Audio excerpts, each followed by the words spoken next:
My world changed drastically when I was just 5. Dad had passed away from a sudden heart attack, and not long after, Mom decided to remarry. His name was George. He had a rough look and even a rougher way of talking, something that seemed to scare me right from the get-go. George brought not just his belongings into our little home, but his daughter, Liza, who was 2 years my senior and, as I'd soon find out, twice as mean. I remember the first time I met Liza. She had this smug smile plastered across her face, looking down at me as if I was some sort of bug she found amusing. "So, you're the baby of the house?" "Well, not anymore. Better get used to it," Liza sneered, her eyes scanning me like I was her new project to fix or break. Mom tried to make things sound all sugar-coated when she talked about them moving in. "Ella, honey, it's going to be wonderful to have a bigger family. Liza will be like the older sister you never had." But Liza was no sister to me. The first few days she moved in, she laid down the law, her law. My toys weren't mine anymore, they were ours, which meant they were hers whenever she wanted. And when I protested? Well, let's just say George didn't like that at all. "Ella, stop being selfish. Learn to share with your sister," he'd grumble, his voice deep and usually laced with annoyance. Mom never stood up to him. Whenever I went to her, hoping she'd take my side just this once, she'd always have the same old tired lines. "Ella, please. Just try a little harder to get along. For me, okay?" She'd plead, her eyes always looking a bit too tired, a bit too sad. Liza knew she had the upper hand, and she milked it every chance she got. If she broke something, somehow it was my fault. If she lost something, somehow I had stolen it. But one particular afternoon sticks out in my memory like a sore thumb. Liza had been particularly cruel that day, hiding my favorite doll and claiming she had no idea where it was. I found it later, tossed in the trash can outside. I remember holding the dirty, slightly torn doll as I walked into the house, tears streaming down my face. "Look what she did, Mom. Look." I cried, holding up the doll for her to see. Mom glanced at the doll, then at my tear-stained face, and for a moment, I thought she'd finally see my side. But then her eyes shifted towards the living room where George was sitting, watching TV. "Ella, maybe it was an accident. Just let it go, please," she whispered, her voice tense as she glanced nervously towards the living room. Liza just laughed from the doorway, her arms crossed over her chest. "Crybaby," she muttered under her breath, loud enough for me to hear. That night, as I lay in bed clutching the now clean but still ripped doll, I realized that this was my new normal. Liza wasn't going anywhere, and neither was George. And Mom, well, she was there but not really there for me. Things took a sharper turn when Mom announced she was pregnant. I remember feeling a mix of emotions. A little brother or sister could mean someone else on my side, right? Wrong. It just meant more reasons for Mom and George to pay attention to anything but me. Tommy was born on a chilly morning in November. He was a quiet baby, hardly ever cried, but he needed constant attention, as all babies do. Mom was either feeding him, changing him, or trying to catch a few minutes of sleep. And George? Well, he was over the moon about having a son. Liza and I were pushed further to the back burner. But while I felt more isolated, Liza seemed to relish it. It was like she thrived on the chaos, knowing she could get away with anything as the focus wasn't on us anymore. One evening, I was trying to finish some homework at the kitchen table, struggling to concentrate over the sound of Tommy's fussing. Liza waltzed in, dropped her bag on the table, and scattered my papers everywhere. "Hey, I was using those," I snapped, my frustration peaking. "So? Move over, I need the table," Liza retorted, not even looking at me as she started to rummage through her bag.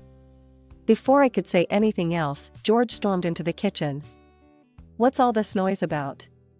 Can't you see your mother's trying to get Tommy to sleep?" "Liza's trying to take over the table when I'm still using it," I said, standing my ground despite the knot in my stomach. George's face turned a shade I knew too well, and his voice was even and dangerous. "Ella, stop your complaining and go to your room. Let your sister use the table." "But Dad." "He's not your dad. Don't call him that." Liza cut in, her words sharp and biting. That stung more than I expected, and without another word, I grabbed my things and stormed off to my room, slamming the door behind me. I pressed my back against it, sliding down to the floor as I fought back tears. I felt so alone, cornered in a house that no longer felt like home.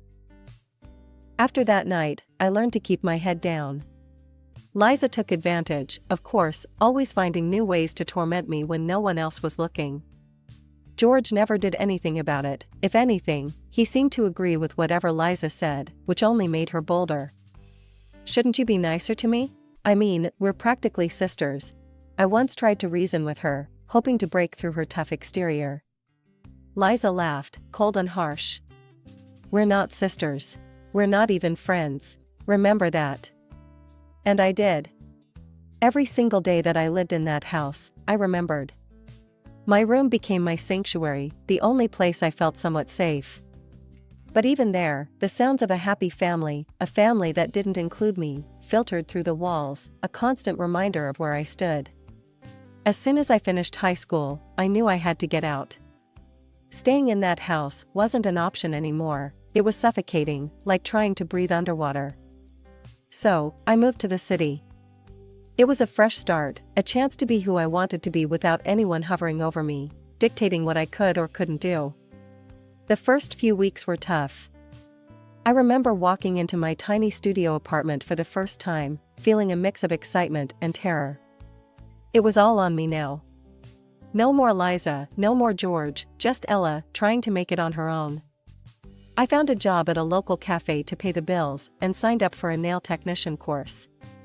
Nails were something I always loved doing, a creative outlet that let me escape the real world for a bit. The course was tougher than I expected. The instructor, Mrs. Jenkins, was a stickler for perfection.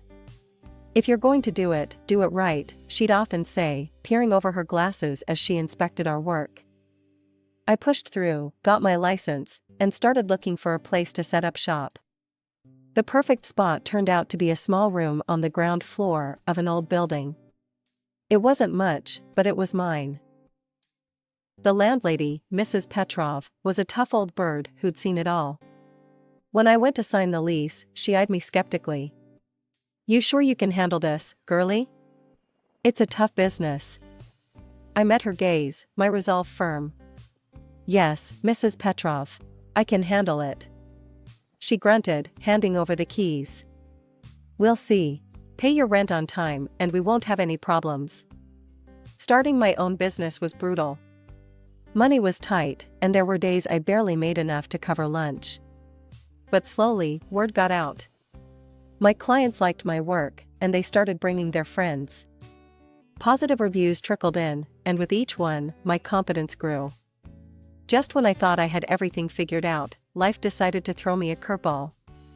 It was a typical busy Tuesday when my phone rang, the screen flashing Mom, which usually meant something was up.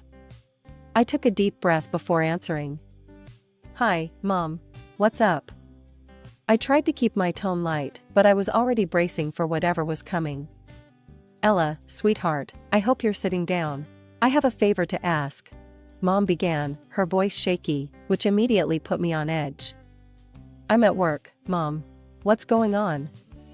I wiped my hands on a towel, stepping into the back room of my salon. "It's about your sister, Liza. She's moving to your city and needs a place to stay, just for a little while, until she finds a job," Mom explained, her words rushing out like she wanted to get it over with as quickly as possible. I felt my stomach drop. "Liza? Mom, are you serious?" There was a heavy sigh from her end. I know it's a lot to ask, but she's trying to start over, Ella. She's changed, she really has." The idea of living with Liza again made my skin crawl, but hearing the pleading in Mom's voice, I was torn. "I don't know, Mom. Please, Ella. For me? It won't be for long, I promise." And just like that, I found myself agreeing to let Liza stay. "Fine, but just for a little while, okay?" "Thank you, darling. I'll let her know." The next day, Liza arrived at my doorstep with 2 suitcases and a smile that looked too sweet to be genuine. "Hey, Ella. Long time, no see, huh? Thanks for letting me crash here. I really appreciate it, she chirped, stepping inside before I could even respond. Yeah, sure. Let's just make sure it's temporary, okay? I said, eyeing her suitcases with suspicion. Liza laughed, a bit too loudly. Of course. I'll be out of your hair before you know it. The first week wasn't as bad as I expected. Liza seemed like she was really trying to make an effort. She cleaned up after herself, made small talk, and even offered to split groceries. So, how's the job hunt going? I asked one evening as we shared a surprisingly pleasant dinner. Good, good. I've got a couple of interviews lined up next week, Liza replied, sounding optimistic. That's great. Just remember, you can't stay here forever, I reminded her, not wanting her to get too comfortable. Liza nodded, her expression serious. I know, Ella.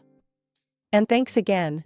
I know I wasn't the best sister back in the day, but I'm trying to make things right. I wanted to believe her, I really did. But there was always that nagging doubt in the back of my mind, remembering all the times she had deceived me before. As days turned into weeks, I noticed a shift in Liza's behavior. She started coming home late, missing her interviews, and hanging out with a questionable crowd. The old Liza was resurfacing. Liza, we need to talk, I finally said one night after she stumbled in past midnight. What's up? Liza slurred slightly, clearly having had a few drinks. This isn't working. You said you'd look for a job, but all you're doing is partying. You need to get it together or find somewhere else to live, I said firmly, my patience wearing thin. Liza rolled her eyes, her old defiance flashing. Chill, Ella. I'll get a job. Just relax. But I couldn't relax. Not with her in my house, disrupting the peace I had worked so hard to build. Liza's promises of job hunting had quickly dissolved into late nights and shady new friends who seemed to pop in and out of my apartment like it was a downtown bar. My patience was wearing thin, and I was close to kicking her out when I met Alex at a friend's party. Alex was different from anyone I'd ever met. He was genuine and seemed genuinely interested in what I did for a living, unlike most guys who glossed over it once they heard nail technician. So, you really run your own business? That's pretty impressive, Alex said as we sat tucked away in a quieter corner of the noisy living room. Yeah, it's been a wild ride, but I love it. It's mine, you know? I replied, feeling a spark of pride flicker within. We started seeing each other, and things were going great, except for one thing, Liza. She had taken an unsettling interest in Alex. At first, it was just lingering looks, but then she started making excuses to stick around whenever he came over. It wasn't long before I caught her trying to be a little too friendly. One evening, I came home earlier than usual to find Liza draped a bit too close to Alex on the sofa, laughing at something he said. The scene made my blood boil. Having fun? I asked, my voice sharp as I dropped my keys on the counter a little louder than necessary. Liza jumped up, a guilty flush on her face. Oh, hey, Ella. We were just chatting, you know, getting to know each other better. Alex looked uncomfortable, his eyes darting between Liza and me. Yeah, just talking. Ella, can we chat for a sec? I nodded, pulling him aside into the kitchen. Once out of earshot, I didn't waste time. What was that all about? Alex rubbed the back of his neck, looking genuinely confused. I'm not sure. She's been really forward lately. I didn't want to say anything. I didn't know how to handle it without making things weird for you. Determined to put an end to it, I confronted Liza later that night. We need to talk, now, I said, standing at the entrance of her room. She looked up, feigning innocence. What's up? You know what? This thing with Alex? It ends now. He's not interested, Liza. Back off. I stated bluntly, my tone broking no argument. Liza's face twisted into a sneer. Oh, come on, Ella. What's the harm in a little fun? Alex doesn't seem to mind. That was the last straw. I couldn't have her in my apartment any longer. Pack your stuff. You need to leave. First thing tomorrow, I said firmly. Liza looked stunned, finally realizing I was serious. You can't kick me out. Where will I go? That's not my problem. You should have thought of that before, I replied, feeling a mix of relief and sadness. It hurt, but it was necessary. The next morning, Liza left. She was out of my life again, and this time I hoped it was for good. As she walked out the door, her parting shot was, "You'll regret this, Ella. I promise you that." As the wedding day approached, the air was thick with excitement and a bit of last-minute chaos. Alex's mom, Janet, who used a wheelchair, had become more like family to me. We'd spent countless afternoons together, chatting and planning the wedding. "I always hoped Alex would find someone who cares as much as you do, Ella. You're a blessing to us," Janet would often say with a warm smile, making me feel all the more welcomed and loved in this new family. The day of the wedding rehearsal finally came, and our close friends and relatives gathered at the venue. Everyone was buzzing with happiness, everyone except for one, Liza. When she arrived, wearing a dress that was way too revealing for a family gathering, I felt my stomach churn. She sauntered around Alex, laughing too loudly at his jokes, touching his arm every chance she got. My heart pounded with annoyance, and I could feel Alex's discomfort. "I need a minute," I muttered to Alex and pulled him aside, out of earshot from the others. "I can't stand watching her hang all over you. It's disrespectful, and it's supposed to be our special day." Alex took my hands in his expression softening. "Hey, look at me. Nothing she does changes how I feel about you. Okay? She's background noise, that's all." I nodded, trying to calm down, when Liza's laughter echoed across the room, slicing through the chatter like a knife. I snapped. Striding over to where Liza was standing, I fixed her with a glare that I hoped would melt steel. "Liza, you need to leave. Now," I said, my voice louder than intended, drawing a few curious glances from the guests. Liza's eyes widened, but she didn't make a scene. Instead, she scoffed, flipped her hair over her shoulder, and walked out without another word. Relief washed over me as I watched her leave. Turning back to the gathering, I caught my mom's eye. She approached, her expression a mix of concern and curiosity. "What was that all about?" Mom asked, her voice low.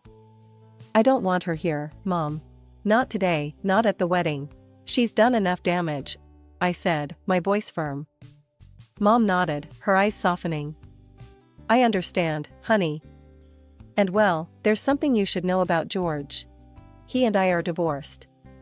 He turned out to be much worse than we thought, especially after the drinking got bad. He's not just out of my life, he's out of ours completely." My mind reeled. "And Liza? She's on her own now. George had a stroke and can barely manage, she's looking after him. They're not our concern anymore, Ella," Mom added, almost as if she were convincing herself too. The drama was behind us, and all that was left was to look forward to the beginning of a new chapter with Alex, free from the shadows of the past. The first year of marriage had flown by, seemingly perfect, with me setting up a small space in our apartment to continue my nail business.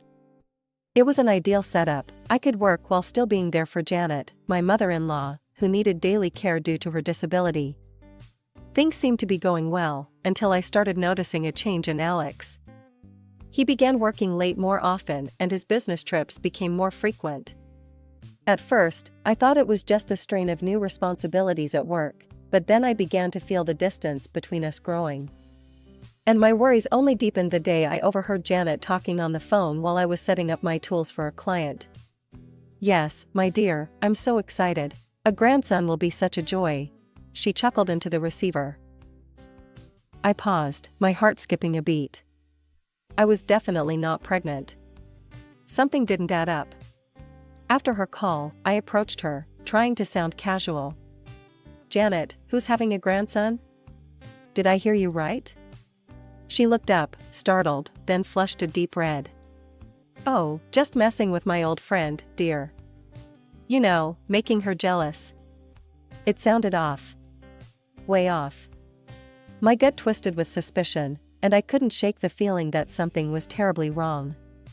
That's when I decided to hire a private investigator. One of my regular clients, Maria, who used to work as a PI, still had all her contacts. Maria, I need to find out what's going on. Can you help me? I asked during her appointment. Of course, Ella. Give me a few days. I'll dig around and see what I can find, she assured me, her tone serious and professional. It didn't take long for Maria to get back to me with news that felt like a punch to the gut. Alex was having an affair. And not just with anyone, with Liza. She was pregnant. I felt a cold calm settle over me as I processed the betrayal. I didn't confront Alex. Instead, I waited, gathering my strength for what came next. The opportunity presented itself when Alex walked through the door with a set of divorce papers in his hand. Ella, I'm sorry, but this just isn't working. I've met someone else, he said bluntly, his eyes not meeting mine. Oh? And who might that be, Alex?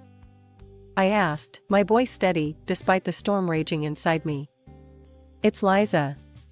She's expecting my child. She's exciting, Ella. You've just become too predictable, too dull, he admitted coldly. Pack your stuff.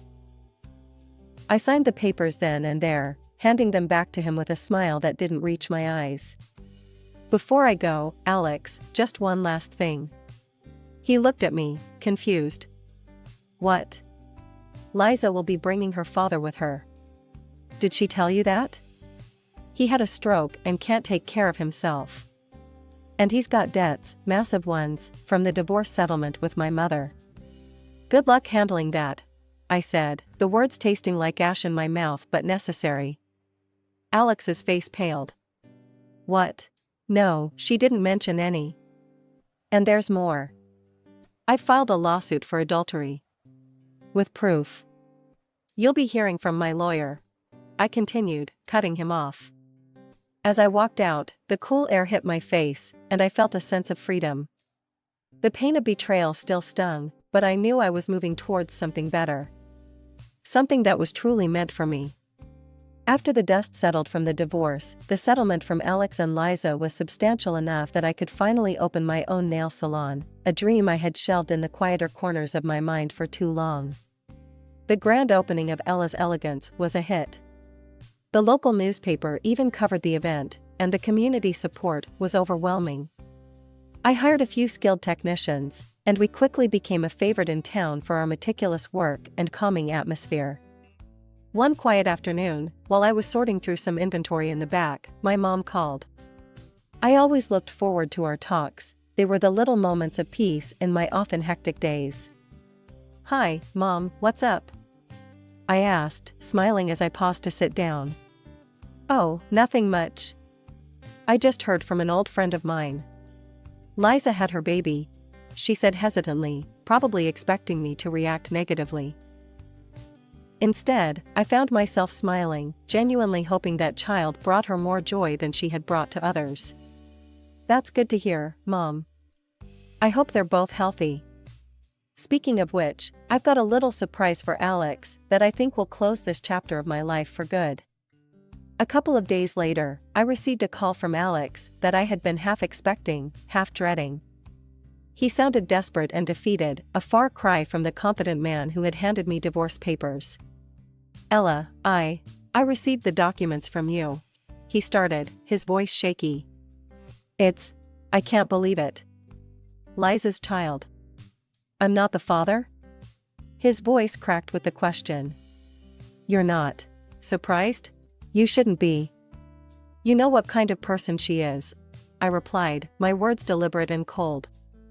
There was a heavy silence before he continued. Ella, she's gone. I kicked her and her father out. It's been hell. Can we forget all this? Start over? I need you, Ella, he pleaded. The words might have tugged at my heartstrings once, but that time was long gone. Alex, you don't need me. You need a caretaker and a way to pay your debts. I'm not falling for that again. Take care of yourself, I said firmly, before hanging up the phone. Sitting back in my chair, I felt a wave of relief wash over me. The last tie to a painful past had been cut, and for the first time in a long while, I felt like I could breathe freely.